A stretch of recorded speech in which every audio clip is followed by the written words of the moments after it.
এই মুহূর্তে উত্তেজনার ছবি গোপালনগরে যে সার্ভে বিল্ডিং সেখানে কিন্তু দেখতে পাওয়া যাচ্ছে।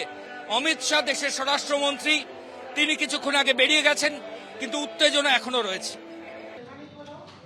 অর্থাৎ শুধু স্লোগান, পাল্টা স্লোগানে আটকে থাকলো না তৃণমূল বিজেপি, একেবারে মুখোমুখি ধস্তাধস্তি যে ছবি দেখা গেল কালীঘাটে।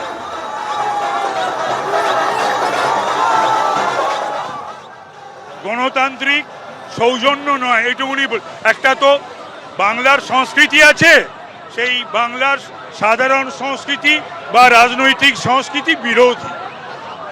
কিন্তু প্রায় আমরা দেখলাম হাতাহাতি হলো, পুলিশ কি করলো, সেন্ট্রাল ফোর্সও তো কি করলো।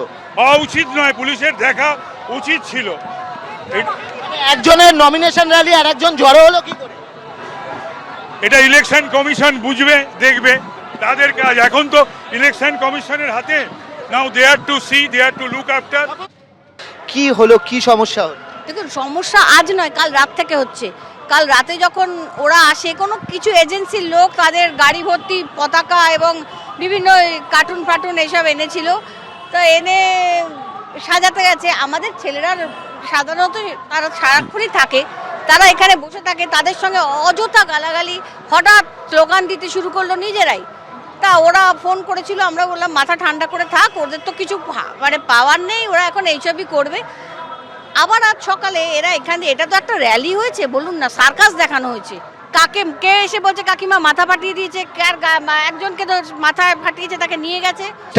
বিজেপির পক্ষ থেকে অভিযোগ হচ্ছে যে শুভেন্দু বাবুর উদ্দেশ্যে বেশ কিছু গান, স্লোগান এখানে মাইক বাজিয়ে দেওয়া হয়েছিল এবং তৃণমূলের কর্মীরাও জড়ো হয়েছে। দেখুন, আমরা আমাদের স্লোগানেই রয়েছে, যতই করো হামলা আবার জিতবে বাংলা, বা উন্নয়ন ঘরে ঘরে, ঘরের মেয়ে ঘরে, ভবানীপুরে। দেখুন, চোরটা তো কে বলছে, কার গায়ে লাগছে সেটা তার ব্যক্তিগত ব্যাপার। যাই হোক, আমরা তো এই স্লোগানই চালাচ্ছি, এই গানই চলছে। ভবানীপুরে শুভেন্দু অধিকারীর মনোনয়ন পেশকে ঘিরে একেবারে ধুন্ধুমার যখন রোড শো শুরু হলো, এবং তারপর যে মুহূর্তে এই রোড শো কালীঘাটে আসে, একেবারে ধুন্ধুমার পরিস্থিতি তৈরি হয়। বিজেপিকে লক্ষ্য করে চোর স্লোগান তৃণমূল কংগ্রেসের, পাল্টা চোর স্লোগান গেরুয়া শিবিরে।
আর এই রোড শোর একেবারে আঁচ গিয়ে পড়ে সালভে বিল্ডিং এ, যখন মনোনয়ন পেশ করছেন শুভেন্দু অধিকারী, বাইরে তখন চলছে স্লোগান, পাল্টা স্লোগান।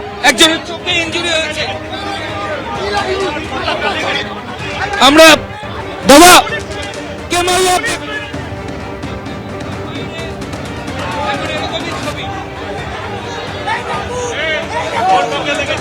একজনের চোখে